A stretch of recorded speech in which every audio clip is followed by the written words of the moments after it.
ವೀಕ್ಷಕರೇ, ನಮ್ಮ ಕರ್ನಾಟಕ ಸುದ್ದಿಗೆ ಸ್ವಾಗತ. ನಾನು ಸವಿತಾ ದೊಡ್ಡಯ್ಯ. ಅಪರಿಚಿತ ಅಸಹಾಯಕ ಹದಿಹರೆಯದ ಯುವತಿಯನ್ನ ರಕ್ಷಿಸಿ ಸುರಕ್ಷಿತ ನಿರಾಶ್ರಿತರ ಆಶ್ರಮಕ್ಕೆ ಕಳಿಸಿಕೊಟ್ಟು ತುರುವೇಕೆರೆ ತಹಶೀಲ್ದಾರ್ ಕುಂಬಿ ಅಹಮದ್ ಅವರು ಮಾನವೀಯತೆ ಮೆರೆದಿದ್ದಾರೆ.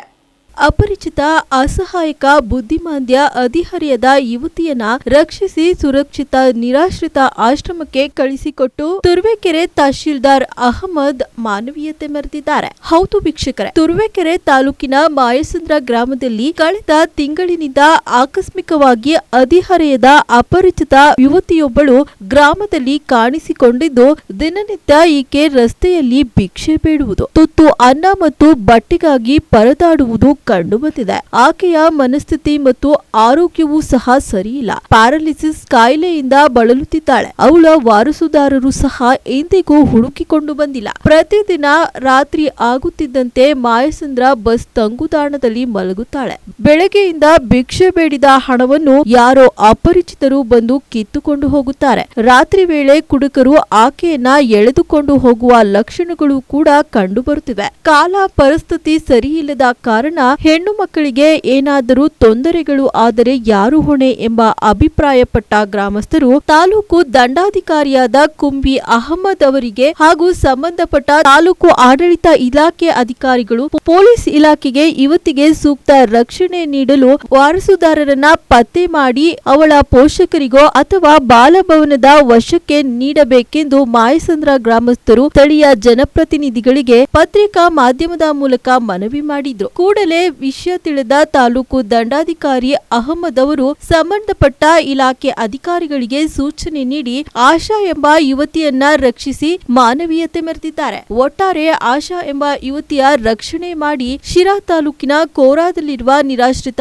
ಆಶ್ರಮಕ್ಕೆ ಕಳಿಸಿಕೊಡಲಾಗಿದೆ. ಈ ಸಂದರ್ಭದಲ್ಲಿ ಟಿಎಚ್ ರಂಗನಾಥ್, ಶ್ರೀಮತಿ ಪೂಜಾ, ಕೃಷಿ ಸಹಾಯಕ ನಿರ್ದೇಶಕರು ತುರುವೇಕೆರೆ, ಶ್ರೀಮತಿ ಲಲಿತಾ, ಶಿಶು ಅಭಿವೃದ್ಧಿ ಯೋಜನೆ ತುರುವೇಕೆರೆ ಮತ್ತು ಮಾಯಸಂದ್ರ ಮೇಲ್ವಿಚಾರಕಿ ಸಖಿ ಒನ್ ಸೆಂಟರ್ ತಿಪಟೂರು ಘಟಕ ಆಡಳಿತಾಧಿಕಾರಿ ರಶ್ಮಿ, ಆಪ್ತ ಸಮಾಲೋಚಕಿ ಮಮತಾ, ತಹಶೀಲ್ದಾರ್ ವಾಹನ ಚಾಲಕ ರವಿಕುಮಾರ್ ಈ ವೇಳೆ ಉಪಸ್ಥಿತರಿದ್ದು ಯುವತಿಯನ್ನ ನಿರಾಶ್ರಿತ ಆಶ್ರಮಕ್ಕೆ ಸುರಕ್ಷಿತವಾಗಿ ಕಳಿಸಿಕೊಡುವಲ್ಲಿ ಮುಖ್ಯ ಪಾತ್ರ ವಹಿಸಿದ್ದಾರೆ. ಒಟ್ಟಾರೆ ತಹಶೀಲ್ದಾರ್ ಕುಂಬಿ ಅಹಮದ್ ಅವರು ಆಶಾ ಎಂಬ ಯುವತಿಯ ರಕ್ಷಣೆ ಮಾಡಿ ನಿರಾಶ್ರಿತರ ಆಶ್ರಮಕ್ಕೆ ಕಳಿಸಿಕೊಟ್ಟಿದ್ದಾರೆ.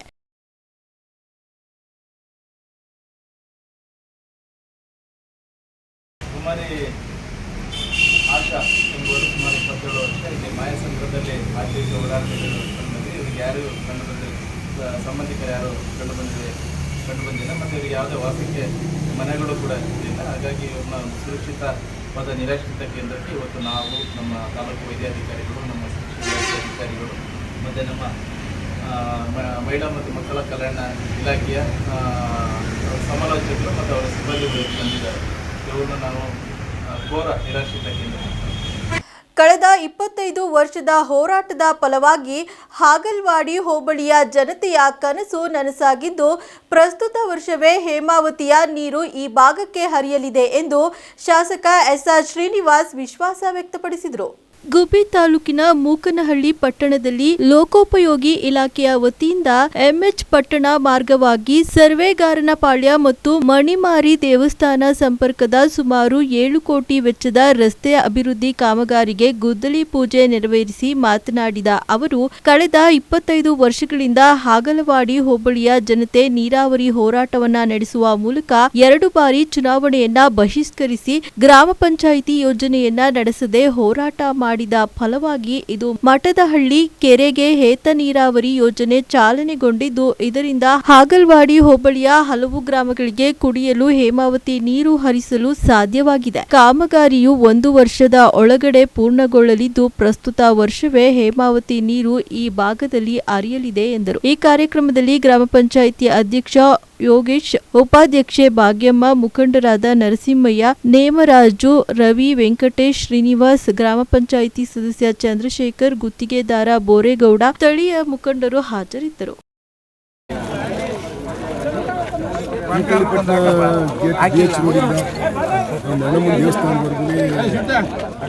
ವೈಡನ್ ಮಾಡಿ ಆ ಕಡೆ 1 ಮೀಟರ್ ಈ ಕಡೆ 1 ಮೀಟರ್ ವೈಡನ್ ಮಾಡಿ ರಸ್ತೆ ಟ್ರಾಫಿಕ್ ಜಾಸ್ತಿ ಆಗಿರೋದು ಪ್ರತಿನಿತ್ಯ ತಿರುಗಾಡಕ್ಕೆ ರೋಡ್ ಚೆನ್ನಾಗಿದೆ ಈಗಲೂ, ಆದರೆ ರೋಡು ಅಗಲ ಕಡಿಮೆ. ಅದನ್ನು ಅಗಲ ಮಾಡಿ ಈಗ ಆ ಕಡೆ 1 ಮೀಟ್ರ್ ಈ ಕಡೆ 1 ಮೀಟ್ರು ಗೇಟಿಂದ ಅಪ್ ಟು ಮಣ್ಣಮ್ಮನ ದೇವಸ್ಥಾನದವರೆಗೆ ವೈಡನ್ ಮಾಡಲಿಕ್ಕೆ ಈಗ 10 ಕೋಟಿ ರೂಪಾಯಿ ಹಾಕಿದ್ದೀವಿ. ಇನ್ನು ಮುಂದಕ್ಕೂ ಕೂಡ ಪ್ರಪೋಸಲ್ ಕಳಿಸಿದ್ದೀವಿ. ನಾವು up to Tumakuru Bukkapatna ರೋಡುವರೆಗೂ complete ಮಾಡ್ತಕ್ಕಂಥದ್ದನ್ನ ಮಾಡ್ತೀವಿ. ಇನ್ನು ಫಸ್ಟ್ ಫೇಸಲ್ಲಿ ಇದು ಮಣ್ಣಮ್ಮ ದೇವಸ್ಥಾನದಲ್ಲಿ ಹಾಕಿದ್ವಿ. ಅದ್ರ ಮುಂದಕ್ಕೆ ನೆಕ್ಸ್ಟ್ ಫೇಸಲ್ಲಿ ಅದಕ್ಕೂ ಕೂಡ ಹಣ ಹಾಕಿದ್ವಿ. ಇದು ಅತಿ ಅಗತ್ಯವಾಗಿ ಮಾಡಬೇಕಾಯಿತು ಅಂತ ಇದಕ್ಕೆ ಹಾಕಿ ಮಾಡ್ತಾಯಿದ್ವಿ. ಕೊರಟಗೆರೆಯಲ್ಲಿ ಪ್ರಥಮವಾಗಿ ಬಡಜನರ ಆರೋಗ್ಯ ರಕ್ಷಣೆಗಾಗಿ ಡಯಾಲಿಸಿಸ್ ಕೇಂದ್ರ ಪ್ರಾರಂಭಕ್ಕೆ ಪ್ರಮುಖ ಕಾರಣ ಪಾವಗಡದ ರಾಮಕೃಷ್ಣ ಸೇವಾಶ್ರಮ ಶ್ರೀ ಜಪಾನಂದ ಮಹಾರಾಜಜಿ ಎಂದು ಸಿದ್ದರಬೆಟ್ಟದ ವೀರಭದ್ರ ಶಿವಾಚಾರ್ಯ ಸ್ವಾಮೀಜಿ ತಿಳಿಸಿದರು. ಕೊರಟಗೆರೆ ಪಟ್ಟಣದ ರೇಣುಕಾ ಆಸ್ಪತ್ರೆಯ ಆವರಣದಲ್ಲಿ ರೋಟರಿ ಸಿದ್ದರಬೆಟ್ಟದ ವತಿಯಿಂದ ಶುಕ್ರವಾರ ಏರ್ಪಡಿಸಲಾಗಿದ್ದ ರೋಟರಿ ರೇಣುಕಾ ಡಯಾಲಿಸಿಸ್ ಸೆಂಟರ್ ಉದ್ಘಾಟನಾ ಕಾರ್ಯಕ್ರಮವನ್ನು ನೆರವೇರಿಸಿ ಮಾತನಾಡಿದ ಅವರು, ಬಡಜನರು ಡಯಾಲಿಸಿಸ್ ಮಾಡಿಸಿಕೊಳ್ಳುವುದು ಕಷ್ಟ ಸಾಧ್ಯ. ಗ್ರಾಮೀಣ ಭಾಗದ ಬಡಜನರು ಡಯಾಲಿಸಿಸ್ ಮಾಡಿಸಿಕೊಳ್ಳೋಕೆ ಬಂದರೆ ಪ್ರತಿನಿತ್ಯ ಒಬ್ಬರಿಗೆ ಉಚಿತವಾಗಿ ಡಯಾಲಿಸಿಸ್ ಮಾಡಿಸಿಕೊಳ್ಳಲು ಸಿದ್ದರಬೆಟ್ಟದ ರೋಟರಿ ಸಂಸ್ಥೆ ಯೋಜನೆ ರೂಪಿಸಿಕೊಂಡಿದೆ ಎಂದು ತಿಳಿಸಿದರು. ಪಾವಗಡದ ಶ್ರೀ ಜಪಾನಂದ ಸ್ವಾಮೀಜಿ ಮಾತನಾಡಿ, ಡಯಾಲಿಸಿಸ್ ಸೆಂಟರ್ ಆರಂಭ ಮಾಡೋದು ಸುಲಭ, ಆದರೆ ನಿರ್ವಹಣೆ ಮಾಡೋದು ಕಷ್ಟಕರ. ಪಾವಗಡದಲ್ಲಿ ರಾಮಕೃಷ್ಣ ಸೇವಾಶ್ರಮದಿಂದ ಇಲ್ಲಿಯವರೆಗೆ 50,000 ಜನರಿಗೆ ಶಸ್ತ್ರಚಿಕಿತ್ಸೆ ಮಾಡಿಸಿದ್ದೇನೆ. ಇದಕ್ಕೆ ಪ್ರಮುಖ ಕಾರಣ ಸುಧಾಮೂರ್ತಿ ಅವರು. 650 ಜನರಿಗೆ ಅಂಗವಿಕಲತೆ ನಿರ್ಮೂಲನೆ ಮಾಡಿಸಿದ್ದೇನೆ ಎಂದರು. ಕಾರ್ಯಕ್ರಮದಲ್ಲಿ ತಹಶೀಲ್ದಾರ್ ಮಂಜುನಾಥ್, ರೇಣುಕಾ ಆಸ್ಪತ್ರೆಯ ಮುಖ್ಯಸ್ಥರಾದ ಡಾಕ್ಟರ್ ಮಲ್ಲಿಕಾರ್ಜುನ್, ನಿವೃತ್ತ ಆರೋಗ್ಯ ಅಧಿಕಾರಿ ಲಕ್ಷ್ಮೀಕಾಂತ್, ಸಿದ್ದರಬೆಟ್ಟ ರೋಟರಿ ಅಧ್ಯಕ್ಷ ಕೆಎನ್ ರಘು ಸೇರಿದಂತೆ ಇತರರು ಉಪಸ್ಥಿತರಿದ್ದರು. ಏನು ಸೌಲಭ್ಯಗಳಿಂದ ಒದಗಿಸಿದ್ರು ಕೂಡ ಕೆಲವೊಂದು ಕಡೆ ತಲುಪಿಸೋದಕ್ಕೆ ಕಷ್ಟ ಆದಂತ ಸಂದರ್ಭದಲ್ಲಿ ತಾವೇ ಮುತುವರ್ಜಿ ವಹಿಸಿ ಜವಾಬ್ದಾರಿಯನ್ನ ಹೊತ್ತು ಸಾರ್ವಜನಿಕರಿಗೆ ಒಂದು ಸೌಲಭ್ಯಗಳನ್ನ, ಎಸ್ಪೆಷಲಿ ಈಗ ಹೇಳ್ತಾ ಇದ್ರು ಡಯಾಲಿಸಿಸ್ ಅಂತ ಒಂದು ಕಷ್ಟಕರವಾದಂಥ ಒಂದು ಆರೋಗ್ಯ ಸೌಲಭ್ಯವನ್ನು ನಮ್ಮ ಕೊರಟಗೆರೆಯಲ್ಲಿ ಒದಗಿಸೋದಕ್ಕೆ ಪ್ರಾಮಾಣಿಕವಾಗಿ ಪ್ರಯತ್ನ ಮಾಡ್ತಿದ್ದಾರೆ. ಅಷ್ಟೇ ಅಲ್ಲ, ತುಂಬ ಕಷ್ಟ ಆದರೂ ಕೂಡ ಅವ್ರು ಯಾರು ರೋಗಿಗಳಿರ್ತಾರೆ ಅವರಿಂದ ಯಾವುದೇ ಹಣವನ್ನು ಪಡೆಯದೆ ಅವರಿಗೆ ಒಂದು ಸೌಲಭ್ಯವನ್ನು ಕೊಡೋದಕ್ಕೆ ಪ್ರಯತ್ನ ಮಾಡ್ತಿರುವುದು ನಮ್ಮೆಲ್ಲರಿಗೂ ಕೂಡ ಖುಷಿ ವಿಚಾರ. ಅದರಲ್ಲಿ ಈಗ ನಾನೊಂದು ಹೇಳಕ್ಕೆ ಇಷ್ಟಪಡ್ತೀನಿ, ಏನಂದ್ರೆ ಡಯಾಲಿಸಿಸ್ ಬಡವರಿಗೆ ಬರಲ್ಲ. ನಾನು ಬಹಳಷ್ಟು ನೋಡಿದ್ದೀನಿ, ಬಹಳಷ್ಟು ಕೇಸಲ್ಲಿ ನೋಡಿದಾಗ ಬಂದ್ರೂ ಡ್ರೈವರ್ಗಳಿಗೆ ಬರುತ್ತೆ.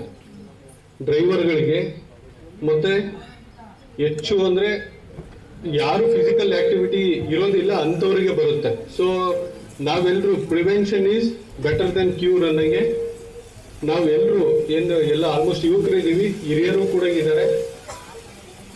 ಅದನ್ನ ಡಯಾಲಿಸಿಸ್ ಸ್ಥಿತಿಗೆ ಹೋಗ್ಲಾರ್ದಂಗೆ ತಡೆಯೋದಕ್ಕೆ ನಾವೇನು ಕ್ರಮ ವಹಿಸಬೇಕು ಅದನ್ನೆಲ್ಲನೂ ಕೂಡ ನಾವು ಮನಗಾಣಬೇಕಾಗಿದೆ.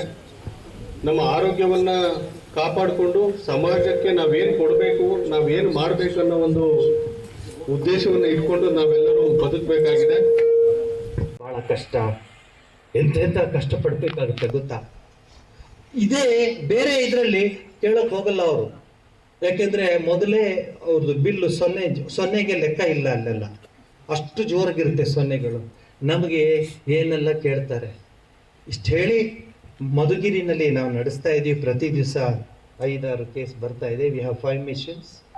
It is also supported by Rotarians. I am proud of Rotarians. They have supported it and we are working along with that. And ನಾನೇನು ಹೇಳ್ತೀನಿ ಅಂದರೆ, ಕೊರಟಗೆರೆ ಜನತೆಗೆ ಮಾಧ್ಯಮದ ಮೂಲಕ ಕೇಳ್ಕೊಡ್ತೀನಿ, ಇದು ನಿಮ್ಮ ಆಸ್ತಿ, ನೀವು ನೋಡ್ಕೋಬೇಕು.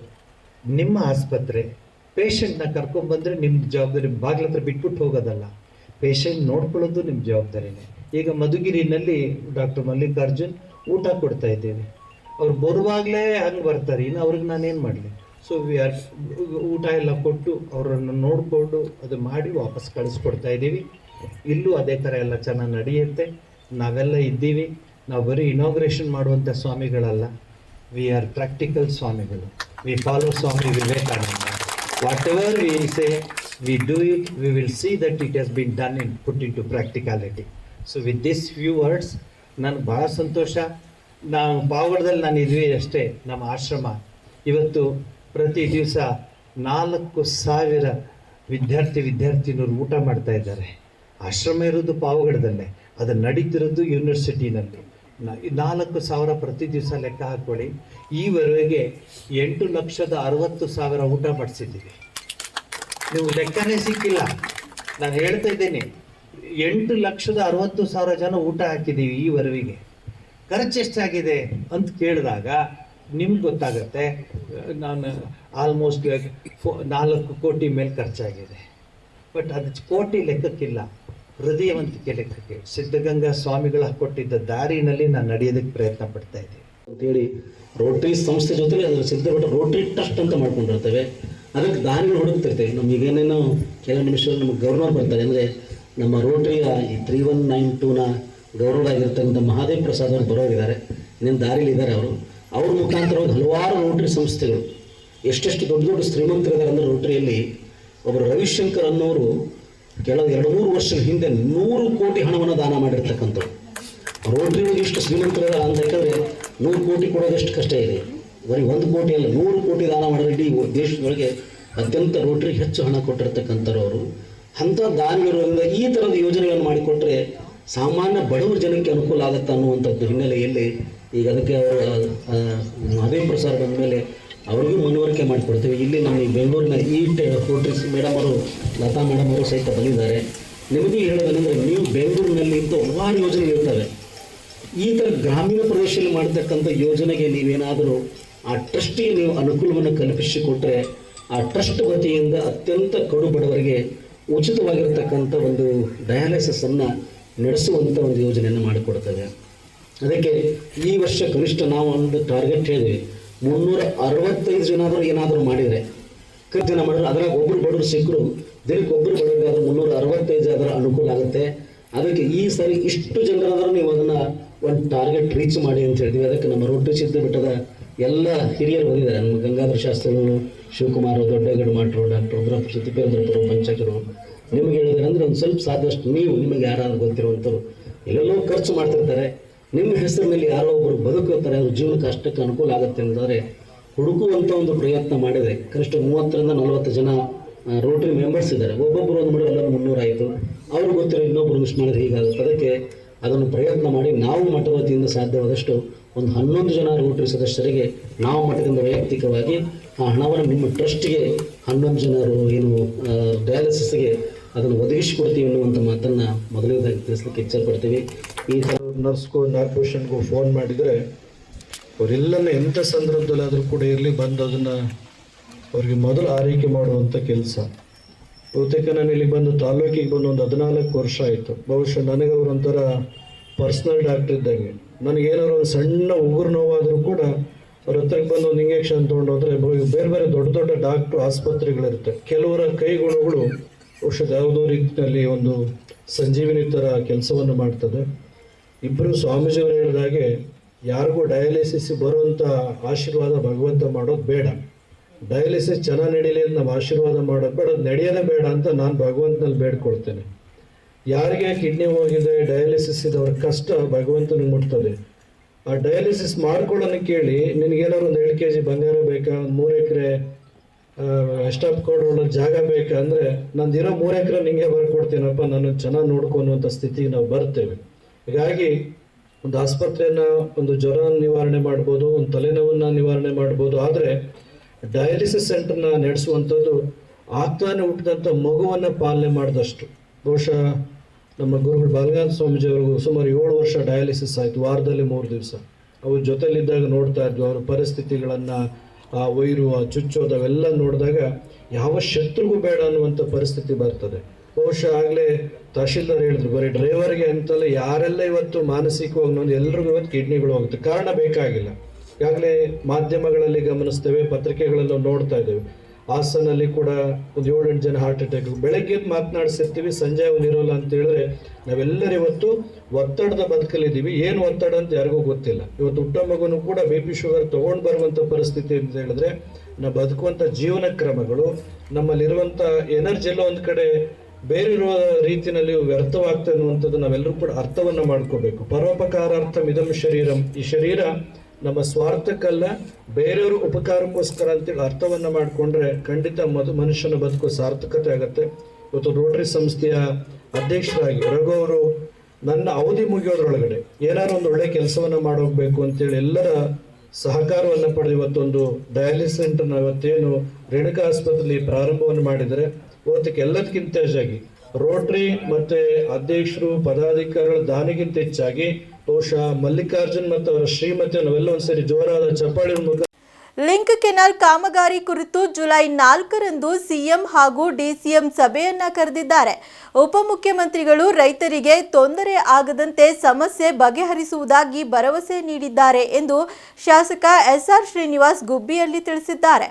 ಗುಬ್ಬಿ ತಾಲೂಕಿನ ಮೂಕನಹಳ್ಳಿ ಪಟ್ಟಣದಲ್ಲಿ ರಸ್ತೆ ಅಭಿವೃದ್ಧಿ ಕಾಮಗಾರಿಗೆ ಗುದ್ದಲಿ ಪೂಜೆ ನೆರವೇರಿಸಿ ಮಾತನಾಡಿದ ಅವರು, ಲಿಂಕ್ ಕೆನಾಲ್ ಕಾಮಗಾರಿ ಕುರಿತು ಪ್ರಾರಂಭದ ದಿನಗಳಿಂದ ಇಂದಿನವರೆಗೂ ಸಹ ನಾನು ವಿರೋಧ ವ್ಯಕ್ತಪಡಿಸುತ್ತಾ ಬಂದಿದ್ದು, ಅದರಂತೆ ಜುಲೈ 4ನೇ ತಾರೀಕಿನಂದು ಮುಖ್ಯಮಂತ್ರಿಗಳು ಹಾಗೂ ಉಪಮುಖ್ಯಮಂತ್ರಿಗಳು ಸಭೆಯನ್ನ ಕರೆದಿದ್ದಾರೆ. ಲಿಂಕ್ ಕೆನಾಲ್ ಕಾಮಗಾರಿಗೆ ಶಾಶ್ವತವಾಗಿ ಪರಿಹಾರವನ್ನ ಕಂಡುಕೊಳ್ಳುವಂತೆ ಉಪಮುಖ್ಯಮಂತ್ರಿ ಹಾಗೂ ನೀರಾವರಿ ಸಚಿವ ಡಿಕೆ ಶಿವಕುಮಾರ್ ಅವರಿಗೆ ಹಾಗೂ ಮುಖ್ಯಮಂತ್ರಿಗಳೊಂದಿಗೆ ಚರ್ಚಿಸಿದ್ದು, ಉಪಮುಖ್ಯಮಂತ್ರಿಗಳು ರೈತರಿಗೆ ತೊಂದರೆ ಆಗದಂತೆ ಸಮಸ್ಯೆ ಬಗೆಹರಿಸುವುದಾಗಿ ಭರವಸೆ ನೀಡಿದ್ದಾರೆ. ಇನ್ನು ಹೇಮಾವತಿ ಲಿಂಕ್ ಕೆನಾಲ್ ಕಾಮಗಾರಿ ರದ್ದುಪಡಿಸಿ ಪರ್ಯಾಯವಾಗಿ ನಾಲೆ ಅಗಲೀಕರಣ ಮಾಡುವಂತೆ ನಾನು ಸಹ ಸರ್ಕಾರವನ್ನ ಒತ್ತಾಯಿಸಿದ್ದು, ನೀರಾವರಿ ಸಭೆಯಲ್ಲಿ ಈ ಯೋಜನೆಗೆ ಶಾಶ್ವತ ಪರಿಹಾರವನ್ನ ಕಂಡುಕೊಳ್ಳುವಲ್ಲಿ ಸರ್ಕಾರ ಉತ್ತಮ ನಿರ್ಧಾರಕ್ಕೆ ಬರುವ ಭರವಸೆ ಇದೆ ಎಂದು ತಿಳಿಸಿದರು.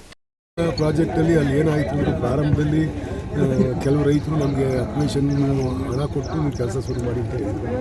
ನಾನು ಇದುವರೆಗೂ ಆ ಭಾಗದಲ್ಲಿ ಎಷ್ಟು ರೈತರು ಜಮೀನು ಕಳ್ಕೊಂಡಿದ್ದಾರೆ ಅಷ್ಟು ರೈತರಿಗೂ ಕೂಡ ನಾನು ಹೇಮಾವತಿಯಿಂದ ಅವರಿಗೆ ಹಣ ಕೊಡಿಸ್ತಕ್ಕಂಥದ್ದು ಅಪ್ಲಿಕೇಶನ್ ಕಾಸ್ಟ್ ಏನಿತ್ತು ಅವ್ರದ್ದು ಅಷ್ಟು ಹಣ ಕೊಡಿಸ್ತಕ್ಕಂಥದ್ದನ್ನ ಮಾಡಿದ್ದೀನಿ. ಕಾಮಗಾರಿ ಶುರು ಮಾಡಿದ್ದಾರೆ. ನಾವು ಕಾಂಟ್ರಾಕ್ಟ್ರಿಗೂ ಕೂಡ ಹಣ ಕೇಳಿದ್ದೆ. ಕಾಂಟ್ರಾಕ್ಟ್ರಿಗೂ ಕೂಡ ಅವನಿಗೂ ಕೂಡ 2 ಕೋಟಿ ರೂಪಾಯಿ ಕೊಡಿಸಿ ಪೈಪೆಲ್ಲ ಕೂಡ ನಮ್ಮಲ್ಲಿ ಆ ಪೈಪು ನಮ್ಮಲ್ಲಿ ತಯಾರಾಗೋ ಪೈಪಲ್ಲ, ಆಂಧ್ರ ಪ್ರದೇಶದಲ್ಲಿ ತಯಾರಾಗೋಂಥ ಪೈಪು, ಅವೆಲ್ಲ ಪೈಪು ಕೂಡ ನಾವು ಕೆಲವು ಕಡೆ ಪೈಪ್ ಹಾಕಬೇಕು. ಆ ಪೈಪ್ಗೂ ಕೂಡ ನಾವೆಲ್ಲ ಆರ್ಡರ್ ಕೊಟ್ಟಿದ್ದೀವಿ. ಅದನ್ನು ಕೂಡ ಕೆಲಸ ಶುರು ಮಾಡಿದ್ದಾರೆ. ಮತ್ತು ನಮ್ಮಲ್ಲಿ ಅಕ್ಯುಡೇಟ್ ಒಂದು ಪ್ರಾಬ್ಲಮ್ ಇತ್ತು, ಅಗಲವಾಡಿದು ಅಕ್ಯುಡೇಟ್ನು ಕೂಡ ಕಂಪ್ಲೀಟ್ ಮಾಡ್ತಕ್ಕಂಥದ್ದು ಇನ್ನೊಂದು 15 ಡೇಸಲ್ಲಿ ಅದು ಕಂಪ್ಲೀಟ್ ಆಗುತ್ತೆ. ಮತ್ತು ಅಕ್ಯುಡೇಟ್ ಆದಮೇಲೆ ಒಂದು 2-3 ಜನ ರೈತರು ತರಲಾಯಿ ಮಾಡ್ತಾವ್ರೆ ಅಂತ ಇವತ್ತು ಇಂಜಿನಿಯರ್ ಕರೆದು ಮಾತಾಡಿದ್ದೀನಿ. ಅದನ್ನು ಕೂಡ ನಾನೇ ಹೋಗಿ ಸೆಟ್ರೇಟ್ ಮಾಡಿ ಈ ವರ್ಷದಲ್ಲಿ ಅಗಲವಾಡಿ ಕೆರೆಗೆ ನೀರು ಬಿಡಿಸ್ತಕ್ಕಂಥದ್ದು ಮಾಡಿ. ಈಗ DCM ಹೇಳಿದ್ರಲ್ಲ 3ನೇ ತಾರೀಕು ಇದ್ದಿದ್ದಲ್ಲ ಸಭೆಯನ್ನು, 30ನೇ ತಾರೀಕು ಇದ್ದ ಸಭೆಯನ್ನು ನಾನು 4ನೇ ತಾರೀಕು ಮಾಡ್ತಾ ಇದ್ದೀವಿ, ಲೋಕಸಭಾ ಸದಸ್ಯರು ಮನವಿ ಮೇರೆಗೆ ಅಂತ ಹೇಳ್ಬಿಟ್ಟು ಹೇಳಿದ್ದಾರೆ. ನಾನು ಮುಖ್ಯಮಂತ್ರಿಗಳ ಜೊತೆಗೂ ಕೂಡ ನಾನು ವಿಚಾರ ಪ್ರಸ್ತಾಪ ಮಾಡಿದ್ದೀನಿ. ನಾನೀಗಾಗಲೇ ಒಂದು 5 ಡೇಸ್ ಬ್ಯಾಕ್ ನಾನು ಒಬ್ಬನೇ ಹೋದಾಗ ಮುಖ್ಯಮಂತ್ರಿಗಳು ಒಬ್ಬರು ಸಿಕ್ಕಿದ್ರು. ಅವ್ರದಲ್ಲೂ ಕೂಡ ಈ ವಿಚಾರ ಗಮನಕ್ಕೆ ತಂದಿದ್ದೀನಿ. ಮಾತಾಡೋದಪ್ಪ ಅಂತ ಹೇಳಿದ್ದಾರೆ, ಕೂತ್ಕೊಂಡು ಮಾತಾಡೋಣ ಅಂತ ಹೇಳಿದ್ದಾರೆ. ನೋಡೋಣ, ಮುಖ್ಯಮಂತ್ರಿಗಳು ಹೇಳಿದ್ವಿ, ಉಪಮುಖ್ಯಮಂತ್ರಿಗಳು ಹೇಳಿದ್ವಿ, ಅವ್ರು ಏನು ಕ್ರಮ ಕೈಗೊಳ್ತಾರೆ ಅದಕ್ಕೆ ಕಾಯಬೇಕಾಗಿದೆ. ಇಲ್ಲಿವರೆಗೂ ಸಪಕ್ಷೀಯರ ನಡುವೆ ಅನುದಾನ ವಿಚಾರದಲ್ಲಿ ವಸತಿ ಯೋಜನೆಯಲ್ಲಿ ನನಗೂ ಕೂಡ 2 ಸಾರಿ ಮಾತಾಡಿದ್ರು ಡೆಲ್ಲಿಯಿಂದ. ನೀನು ಕೂಡ DK ಅವ್ರಿಗೆ ಹೇಳ್ರಿ, ನಾನು ಇರಲ್ಲ, 4ನೇ ತಾರೀಕು ಫಿಕ್ಸ್ ಮಾಡೋಕ್ಕೆ ಹೇಳಿ ಅಂತ ಹೇಳಿದ್ರು. ನಾನು 4ನೇ ತಾರೀಕು ಇರಲ್ಲ, ನಾನು 3ನೇ ತಾರೀಕೆ ಅಮೆರಿಕಕ್ಕೆ ಹೋಗ್ತೀನಿ. ಅದರಿಂದ ನಾನು ಅವ್ರಿಗೂ ಕೂಡ ರಿಕ್ವೆಸ್ಟ್ ಮಾಡ್ಕೊಂಡಿದ್ದೀನಿ. DK ಅವ್ರಿಗೂ ಕೂಡ ನೆನ್ನೆ ಎಲ್ಲ ಅದ್ರ ಬಗ್ಗೆ ಅವ್ರಿಗೆ ಗಮನಕ್ಕೆ ತಂದಿದ್ದೀನಿ. ಅಲ್ಲಿ ಆಗ್ತಕ್ಕಂಥ ತೊಂದರೆಗಳ ಬಗ್ಗೆ ಮತ್ತು ನಮ್ಮ ತಾಲೂಕಿಗೆ ಇದರಿಂದ ಆಗ್ತಕ್ಕಂಥ ತೊಂದರೆ ಬಗ್ಗೆಯೂ ಕೂಡ ಅವ್ರ ಗಮನಕ್ಕೆ ತಂದಿದ್ದೀನಿ. ಅವರು ಕೂಡ ಅದನ್ನು ಮನಸ್ಸಲ್ಲಿ ಇಟ್ಕೊಂಡು ಮಾತಾಡ್ತೀನಪ್ಪ ಅಂತ ಹೇಳಿದ್ದಾರೆ. ನೋಡೋಣ, ನಾನು ವಿಶೇಷವಾಗಿ ನಮ್ಮ ತಾಲೂಕಿಗೆ ಇದರಿಂದ ಅನ್ಯಾಯ ಆಗುತ್ತೆ ಅಂತಕ್ಕಂಥದ್ದು ಕೂಡ ನಾನು ಪ್ರಸ್ತಾಪ ಮಾಡಿದ್ದೀನಿ. ನಾನು ವೈಡನ್ ಮಾಡ್ಕೊಂಡು ತಗೊಂಡೋಗಿ ಅಂತ ನಾನು ಡೇ 1ನಿಂದಲೂ ಕೂಡ ಅದೇ ವಿಚಾರ ಪ್ರಸ್ತಾಪ ಮಾಡ್ತಾಯಿರೋದು. ಅದನ್ನು ಕೂಡ ನೆನ್ನೆನೂ ಕೂಡ ಅವ್ರ ಜೊತೆ ಸುಮಾರು 2 hours 3 hours ಮೇಲಿದ್ದೆ ಅವ್ರ ಜೊತೆ. ಅವ್ರಿಗೂ ಕೂಡ ಈ ವಿಚಾರ ಪ್ರಸ್ತಾಪ ಮಾಡಿ ಹೇಳಿದ್ದೀನಿ. ಅದರಿಂದ ನೋಡೋಣಪ್ಪ, ಮೀಟಿಂಗ್ ಕರೆದಿದ್ದೀನಿ ಅಂತ ಹೇಳಿದರೆ ಯಾರು ಲೋಕಸಭಾ ಸದಸ್ಯರು ಅಂತ ಡೆಲ್ಲಿಯಿಂದ 3 ಸಾರಿ ಮಾತಾಡಿದರು. ನಿನ್ನೆನೂ ನಾನು DK ಅವ್ರು ಬರೋದಕ್ಕಿಂತ ಮೊದಲು ಮಾತಾಡಿದರು. ಆ ವಿಚಾರನೂ ಕೂಡ ನಾನು DK ಅವ್ರಿಗೆ ಹೇಳಿದ್ದೀನಿ. ಎಲ್ಲರೂ ಜನಪ್ರತಿನಿಧಿಗಳು ವಿರೋಧ ಇದ್ದಾರೆ, ಇಲ್ಲಿ ಇದನ್ನು ನೀವು ಕೈ ಬಿಡಬೇಕು ಅಂತ ನಾನು ರಿಕ್ವೆಸ್ಟ್ ಮಾಡಿದ್ದೀನಿ. ನೋಡೋಣ, 4ನೇ ತಾರೀಕು ಕೂತ್ಕೊಂಡು ಮಾತಾಡೋಣ ಅಂತ ಹೇಳಿದ್ದೀನಿ. ಗುಬ್ಬಿ ತಾಲೂಕಿನ ಕಸಬಾ ಹೋಬಳಿಯ ಸಿಂಗೋನಹಳ್ಳಿ ಗ್ರಾಮದಲ್ಲಿ ಕೆಂಪೇಗೌಡ ಜಯಂತಿಯನ್ನ ಸರಳವಾಗಿ ಕೆಂಪೇಗೌಡ ಪುತ್ಥಳಿಗೆ ಪೂಜೆ ಸಲ್ಲಿಸಿ ಕೇಕ್ ಕತ್ತರಿಸಿ ಆಚರಿಸಲಾಯಿತು.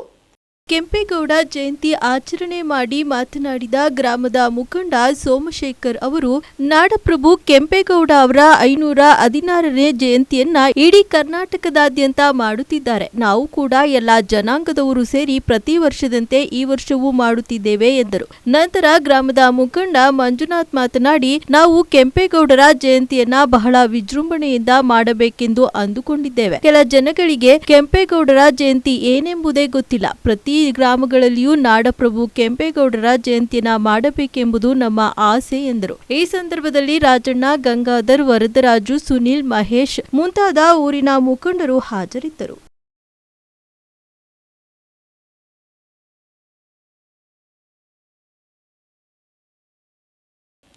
ಆರ್ಥಿಕವಾಗಿ ಹಿಂದುಳಿದ ಸಣ್ಣ ಸಮುದಾಯಗಳ ಆರ್ಥಿಕ ಪ್ರಗತಿಗೆ ದೂರದೃಷ್ಟಿ ಯೋಜನೆ ರೂಪಿಸಿ ಯಶಸ್ವಿ ಆಡಳಿತ ನೀಡುವುದರ ಜೊತೆಗೆ ಬೆಂಗಳೂರು ನಗರವನ್ನು ವಿಶ್ವ ಭೂಪಟದಲ್ಲಿ ಕಂಗೊಳಿಸುವಂತೆ ಮಾಡಿದ ಕೀರ್ತಿ ನಾಡಪ್ರಭು ಕೆಂಪೇಗೌಡ ಅವರಿಗೆ ಸಲ್ಲುತ್ತದೆ ಎಂದು ಮಾಜಿ ಶಾಸಕ ಡಾಕ್ಟರ್ ಸಿಎಂ ರಾಜೇಶ್ ಗೌಡ ಶಿರಾದಲ್ಲಿ ತಿಳಿಸಿದರು. ಶಿರಾ ತಾಲೂಕಿನ ಚಿಕ್ಕ ಹುಲಿಕುಂಟೆ ಗ್ರಾಮದಲ್ಲಿ ನಾಡಪ್ರಭು ಕೆಂಪೇಗೌಡ ಅವರ 516ನೇ ಜನ್ಮ ಜಯಂತಿ ಅಂಗವಾಗಿ ಕೆಂಪೇಗೌಡರ ಪುತ್ಥಳಿಗೆ ಮಾಲಾರ್ಪಣೆ ಮಾಡಿ ಮಾತನಾಡಿದ ಅವರು, ಸರ್ವರಿಗೂ ಸಮಪಾಲು ಸಹಬಾಳ್ವೆ ಎಂದ ಕೆಂಪೇಗೌಡರ ಆಡಳಿತ ಮಾದರಿ ಪ್ರಸ್ತುತ ರಾಜಕೀಯ ಸನ್ನಿವೇಶದಲ್ಲಿ ಅವಶ್ಯಕ. ಚಿಕ್ಕ ಹುಲಿಕುಂಟೆ ಗ್ರಾಮದಲ್ಲಿ ನಾಡಪ್ರಭು ಕೆಂಪೇಗೌಡರ ಪುತ್ಥಳಿ ಸ್ಥಾಪನೆಯಾಗಿದೆ. ಅದೇ ರೀತಿ ಶಿರಾ ನಗರದ ಕೇಂದ್ರ ಸ್ಥಾನದಲ್ಲಿ ಕೆಂಪೇಗೌಡ ಅವರ ಬೃಹತ್ ಪುತ್ಥಳಿಯನ್ನ ಸ್ಥಾಪನೆ ಮಾಡುವಂತಹ ಇಚ್ಛಾಶಕ್ತಿ ಸರ್ಕಾರ ಪ್ರದರ್ಶಿಸಬೇಕು. ಕೆಂಪೇಗೌಡರ ಮಾದರಿ ಆಡಳಿತ ಇಂದಿನ ಯುವಕರಿಗೆ ಮಾದರಿಯಾಗಬೇಕು ಎಂದು ಮಾಜಿ ಶಾಸಕ ಡಾಕ್ಟರ್ ಸಿಎಂ ರಾಜೇಶ್ ಗೌಡ ತಿಳಿಸಿದರು. ಈ ಸಂದರ್ಭದಲ್ಲಿ ಕುಂಚಿಟಿಗ ಸಂಘದ ನಿರ್ದೇಶಕ, ಬರಗೂರು ಪ್ರಾಥಮಿಕ ಕೃಷಿ ಪತ್ತಿನ ಸಹಕಾರಿ ಸಂಘದ ಅಧ್ಯಕ್ಷ ಹಾಲಗುಂಡೆ ಗೌಡ ಸೇರಿದಂತೆ ಹಲವಾರು ಮುಖಂಡರು ಉಪಸ್ಥಿತರಿದ್ದರು. ನಾಡಪ್ರಭು ಕೆಂಪೇಗೌಡರವರ 516ನೇ ಜಯಂತ್ಯೋತ್ಸವದ ಶುಭಾಶಯಗಳನ್ನು ಎಲ್ಲ ನಮ್ಮ ಹುಲಿಕುಂಟೆಯ ಗ್ರಾಮಸ್ಥರಿಗೂ ಬಂಧುಗಳಿಗೂ ಕೋರ್ತಾ, ತಾಲೂಕಿನ ಎಲ್ಲ ಸಮಗ್ರ ಜನತೆಗೂ ಕೂಡ ಕೆಂಪೇಗೌಡ ಜಯಂತ್ಯೋತ್ಸವದ ಶುಭಾಶಯಗಳನ್ನು ಈ ಸಂದರ್ಭದಲ್ಲಿ ಕೋರುತ್ತಾ, ಸುಮಾರು 482 ವರ್ಷಗಳು ಕಳೆದಿರ್ತಕ್ಕಂಥದ್ದು. ನಾಡಪ್ರಭು ಕೆಂಪೇಗೌಡರು 1537ನೇ ಇಸ್ವಿನಲ್ಲಿ ಬೆಂಗಳೂರು ನಗರಕ್ಕೆ ಅಡಿಪಾಯ ಹಾಕಿ ಒಂದು ಭವಿಷ್ಯದ ವಾಣಿಜ್ಯ ನಗರ, ಜಲಸಂಪನ್ಮೂಲ ಭರಿತವಾದಂತಹ ನಗರ, ಒಂದು ಧಾರ್ಮಿಕ ಕೇಂದ್ರಗಳಿಂದ ಸಾಂಸ್ಕೃತಿಕ ನಮ್ಮ ಭಾರತ ದೇಶದ ಸಾಂಸ್ಕೃತಿಕ ಏನು ಆಸರೆ ಏನಿದೆ ಅದರಿಂದ ಬಿಂಬವಾಗಿರ್ತಕ್ಕಂತಹ ಒಂದು ನಗರವನ್ನು ನಿರ್ಮಾಣ ಮಾಡಬೇಕು ಅಂತಕ್ಕಂಥ ಒಂದು ದೃಷ್ಟಿಕೋನ ಇಟ್ಕೊಂಡು ಇವತ್ತು ಅವರು ನಿರ್ಮಿಸಿದಂತಹ ನಗರ ಇವತ್ತು ವಿಶ್ವದಲ್ಲೇ ಇವತ್ತು ವಾಣಿಜ್ಯ ಕ್ಷೇತ್ರದಲ್ಲಿ, ಸಾಂಸ್ಕೃತಿಕ ಕ್ಷೇತ್ರದಲ್ಲಿ, ಜೊತೆಲಿ ಒಂದು ಸಂಪನ್ಮೂಲ ಒಂದು ನಗರವಾಗಿ ಇವತ್ತು ನಿರ್ಮಾಣವಾಗಿರ್ತಕ್ಕಂಥದ್ದು. ಇವತ್ತು ಎಂತಹ ಒಂದು ದೃಷ್ಟಿಕೋನ 500 ವರ್ಷಗಳ ಹಿಂದೆ ನಾಡಪ್ರಭು ಕೆಂಪೇಗೌಡರು ಈ ಒಂದು ನಗರದ ಒಂದು ನಿರ್ಮಾಣದ ಒಂದು ಉದ್ದೇಶ ಇಟ್ಕೊಂಡು ಮಾಡಿದ್ರು, ಅದು ನೆರವೇರಿದೆ ಅಂತಕ್ಕಂಥದ್ದು ಬಹಳ ಸಂತೋಷದಿಂದ ನಾವೆಲ್ಲರೂ ಕೂಡ ಹೆಗ್ಗಳಿಕೆಯಿಂದ ಎಲ್ಲರೂ ಕೂಡ ಹೆಮ್ಮೆ ಪಡತಕ್ಕಂಥ ಒಂದು ವಿಚಾರವಾಗಿ ನಾವೆಲ್ಲರೂ ಕೂಡ ಚರ್ಚೆ ಮಾಡ್ತಕ್ಕಂಥದ್ದು. ಶಿರಾ ತಾಲೂಕನ್ನ ಜಿಲ್ಲೆಯನ್ನಾಗಿ ಮಾಡುವುದೇ ನನ್ನ ಸಂಕಲ್ಪ. ಆರ್ಥಿಕ ಚಟುವಟಿಕೆ, ಕೈಗಾರಿಕೆ ಎಲ್ಲವೂ ಶಿರಾದಲ್ಲಿಯೇ ಆಗುವಂತೆ ಮಾಡಬೇಕು ಎಂದು ಶಾಸಕ ಟಿಬಿ ಜಯಚಂದ್ರ ಚಿಕ್ಕ ಹುಲಿಕುಂಟೆ ಗ್ರಾಮದಲ್ಲಿ ನಾಡಪ್ರಭು ಕೆಂಪೇಗೌಡ ಅವರ ಜನ್ಮ ಜಯಂತಿ ಕಾರ್ಯಕ್ರಮದಲ್ಲಿ ತಿಳಿಸಿದರು. ಶಿರಾ ತಾಲೂಕಿನ ಚಿಕ್ಕ ಹುಲಿಕುಂಟೆ ಗ್ರಾಮದಲ್ಲಿ ನಾಡಪ್ರಭು ಕೆಂಪೇಗೌಡ ಅವರ 516ನೇ ಜನ್ಮ ಜಯಂತಿಯನ್ನ ದೆಹಲಿ ವಿಶೇಷ ಪ್ರತಿನಿಧಿ ಶಾಸಕ ಟಿಬಿ ಜಯಚಂದ್ರ ಕೆಂಪೇಗೌಡರ ಪುತ್ಥಳಿಗೆ ಮಾಲಾರ್ಪಣೆ ಮಾಡುವ ಮೂಲಕ ಆಚರಣೆ ಮಾಡಿದ್ರು. ಈ ಸಂದರ್ಭದಲ್ಲಿ ತಹಶೀಲ್ದಾರ್ ಸಚ್ಚಿದಾನಂದ ಈಚನೂರ, ನಗರಸಭೆ ಆಯುಕ್ತ ರುದ್ರೇಶ್, ತಾಲೂಕು ಪಂಚಾಯಿತಿ ಕಾರ್ಯನಿರ್ವಹಣಾಧಿಕಾರಿ ಹರೀಶ್, ಕೃಷಿ ಇಲಾಖೆ ಸಹಾಯಕ ನಿರ್ದೇಶಕ ನಾಗರಾಜು, ಪಿಎಸ್ಐ ಬವಿತಾ ಸೇರಿದಂತೆ ಹಲವಾರು ಮುಖಂಡರು, ಅಧಿಕಾರಿಗಳು ಉಪಸ್ಥಿತರಿದ್ದರು. ಶಿರಾದ ಒಂದು ಜಿಲ್ಲೆಯಾಗಿ ಮಾಡಿದಂತ ಸಂದರ್ಭದಲ್ಲಿ ಅಭಿವೃದ್ಧಿ ಆಗೋದಕ್ಕೆ ಸಾಧ್ಯ ಆಗ್ತದೆ. ಮತ್ತೆ ಎಲ್ಲ ಒಂದು ಕಡೆಗೆ ಮುಂದಿನ ಪೀಳಿಗೆ ಯಾವತ್ತೂ ಕೂಡ ಇಲ್ಲಿ ಉದ್ಯೋಗಕ್ಕಾಗಿ, ಇನ್ನೊಂದಕ್ಕಾಗಿ, ಕೈಗಾರಿಕೆಗಾಗಿ, ಆರ್ಥಿಕ ಚಟುವಟಿಕೆಗಳು ಎಲ್ಲದೂ ಕೂಡ ಇಲ್ಲಿ ಆಗ್ಬೇಕು. ನಾವ್ಯಾವತ್ತೂ ಕೂಡ ಬೆಂಗಳೂರಿಗೆ ಬೆಳಗ್ಗೆ ಬೆಂಗಳೂರಿಗೆ ಹೋಗ್ತಕ್ಕಂಥದಕ್ಕಿಂತ ಹೆಚ್ಚಾಗಿ ಶಿರಾದಲ್ಲಿ ಎಲ್ಲ ಸೌಲಭ್ಯಗಳು ಸಿಗ್ತಕ್ಕಂಥ ರೀತಿಯಲ್ಲಿ ಆಗಬೇಕು ಅನ್ನೋ ಕಾರಣಕ್ಕೋಸ್ಕರ ನಾನು ನಮ್ಮ ಎಲ್ಲ ಅಧಿಕಾರಿಗಳನ್ನ ಕರ್ಕೊಂಡು ಇವತ್ತಿಲ್ಲಿ ಬಂದಿದ್ದೀನಿ. ಅಂದ್ರೆ ಎಲ್ಲ ಒಂದ್ ಕಡೆಗೆ ಇವತ್ತು ಸಂಕಲ್ಪ ಮಾಡೋಣ. ನಾವು ನಾವು ಜಿಲ್ಲೆಯನ್ನಾಗಿ ಮಾಡ್ಲೇಬೇಕು. ಮಾಡಬೇಕಾದಾಗ ಅದಕ್ಕೆ ಪೂರ್ವವಾಗಿ ಬೇಕಾಗಿರ್ತಕ್ಕಂಥದ್ದು ಏನೆಲ್ಲ ಕಾರ್ಯಕ್ರಮಗಳನ್ನು ರೂಪಿಸ್ಬೇಕು ಅಂತಕ್ಕಂಥದ್ದನ್ನ ನಾವೆಲ್ಲರೂ ಕೂಡ ನಾವು ಕೂತು ಯೋಚನೆ ಮಾಡೋಣ. ಯಾಕಂದ್ರೆ ಅಧಿಕಾರಿಗಳು ಇವತ್ತು ಎಲ್ಲ ಒಂದು ಕಡೆ ಸರ್ಕಾರದ ಮನೋಭಿಪ್ರಾಯ ಏನು ಅಂತೇಳಿ ಅರ್ಥ ಮಾಡ್ಕೊಂಡು ಕಾರ್ಯಕ್ರಮಗಳನ್ನ ಜಾರಿಗೊಳಿಸ್ತಕ್ಕಂಥ ಕೆಲಸವನ್ನು ಮಾಡಬೇಕಾಗ್ತದೆ. ನಾನ್ ತಹಸೀಲ್ದಾರ್ ಹೇಳ್ತಿದ್ದೆ, ನೀವು ಬಾಗಲಕೋಟೆಗೆ ಹೋಗ್ಬೇಡ್ರಿ, ಸಿರಾದಾಗ ಇರ್ರಿ ನೀವು ಅಂತ ಹೇಳಿ. ಸಿರಾದಾಗ ಇರ್ರಿ, ಇಲ್ಲಿ ಎಲ್ಲೂ ಹೋಗ್ಬೇಡಿ ಅಂತ ಹೇಳ್ತಿದ್ದೆ. ಹಾಗಾಗಿ ಮುಂದೊಂದು ದಿನ ಇದು ಬಹಳ ವೇಗವಾಗಿ ಬೆಳೀತಕ್ಕಂಥ ನಗರ ಆಗಿ ಇವತ್ತು ಜನಕ್ಕೆ ಅನ್ನ ಕೊಡ್ತಕ್ಕಂಥ ಜಾಗ ಆಗಿ ಆಗ್ತದೆ. ಆ ಕಾರಣದಿಂದ ಇದೊಂದು ಜಿಲ್ಲೆಯಾಗಿ ಮಾಡುವಂತ ಪ್ರಯತ್ನವನ್ನ ಎಲ್ಲರೂ ಕೂಡ ಮಾಡೋಣ ಅಂತಕ್ಕಂಥ ಮಾತನ್ನ ಹೇಳಿ ಕೆಪಿಸಿಸಿ ಅಧ್ಯಕ್ಷರ ಬದಲಾವಣೆ ವಿಚಾರ ತೀವ್ರ ಚರ್ಚೆಗೆ ಗ್ರಾಸವಾಗಿದ್ದು, ಕೆಪಿಸಿಸಿ ಅಧ್ಯಕ್ಷರ ಬದಲಾವಣೆ ಮಾಡುವಂತಹ ಅಧಿಕಾರ ನಮಗೆ ಇಲ್ಲ, ಅದನ್ನ ಮುಖ್ಯಮಂತ್ರಿಗಳು ಉಪಮುಖ್ಯಮಂತ್ರಿಗಳ ವಿವೇಚನೆಗೆ ಬಿಟ್ಟದ್ದು ಎಂದು ಗುಬ್ಬಿ ಶಾಸಕ ಎಸ್ಆರ್ ಶ್ರೀನಿವಾಸ್ ಗುಬ್ಬಿಯಲ್ಲಿ ಪ್ರತಿಕ್ರಿಯಿಸಿದ್ದಾರೆ. ಗುಬ್ಬಿ ತಾಲೂಕಿನ ಮೂಕನಾಯಕನಹಳ್ಳಿ ಪಟ್ಟಣದ ಗ್ರಾಮದಲ್ಲಿ ಕಾಮಗಾರಿ ಶಂಕುಸ್ಥಾಪನೆ ನೆರವೇರಿಸಿ ಮಾತನಾಡಿದ ಅವರು, ಕೆಪಿಸಿಸಿ ಅಧ್ಯಕ್ಷರ ಬದಲಾವಣೆ ವಿಚಾರ ನಾನು ಮಾತನಾಡುವುದು ಸೂಕ್ತವಲ್ಲ. ರಾಜ್ಯದಲ್ಲಿ ಯಾವ ಶಾಸಕ ಸಚಿವರಿಗೂ ಸಹ ಕೆಪಿಸಿಸಿ ಅಧ್ಯಕ್ಷರ ಬದಲಾವಣೆ ಮಾಡುವಂತಹ ಅಧಿಕಾರವಿಲ್ಲ. ಅದನ್ನ ಮುಖ್ಯಮಂತ್ರಿಗಳು ಉಪಮುಖ್ಯಮಂತ್ರಿಗಳ ವಿವೇಚನೆಗೆ ಬಿಟ್ಟಿರುವಂತಹದ್ದು. ಅದನ್ನು ಕಾಂಗ್ರೆಸ್ ಹೈಕಮಾಂಡ್ ತೀರ್ಮಾನ ಮಾಡುತ್ತದೆ ಎಂದಿದ್ದಾರೆ. ಅವ್ರವ್ರು ಹೆಂಗೆ ಮಾತಾಡ್ಕೊಂತಾರೋ, ಯಾಕೆ ಮಾತಾಡ್ಕೊಂತಾರೋ, ಅವ್ರ ಹೊಟ್ಟೆವ್ರಿಗೆ ಏನೈತೋ ಗೊತ್ತಿಲ್ಲ, ಮಾತಾಡ್ತಾರೆ. ನಮ್ಮಲ್ಲಿ ಪಕ್ಷದ ಒಂದು ಚೌಕಟ್ಟಿನಲ್ಲಿ ಇದ್ದಂಥ ಸಂದರ್ಭದಲ್ಲಿ ನಮ್ಮ ಅಭಿಪ್ರಾಯಗಳನ್ನ ನಾವು ಎಲ್ಲಿ ವ್ಯಕ್ತಪಡಿಸ್ಬೇಕು ಅಲ್ಲಿ ವ್ಯಕ್ತಪಡಿಸ್ಬೇಕು. ಅಧ್ಯಕ್ಷ ಸ್ಥಾನ ಬದಲಾವಣೆ ಆಗುತ್ತೆ ಗೊತ್ತಿಲ್ಲ ಸರ್, ಯಾರು ಇದನ್ನೆಲ್ಲ ಮಾಡೋರು ಯಾರು? ಸುಮ್ಮನೆ ನೀವು ಕೇಳ್ತೀರಾ, ನಾನೊಂದು ಹೇಳೋದು ಯಾಕೆ ಹೇಳ್ಬೇಕವ?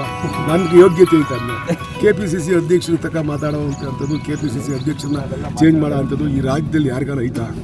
ಈ ರಾಜ್ಯದಾಗ ಯಾರಿಗಾನ ಐತಾ?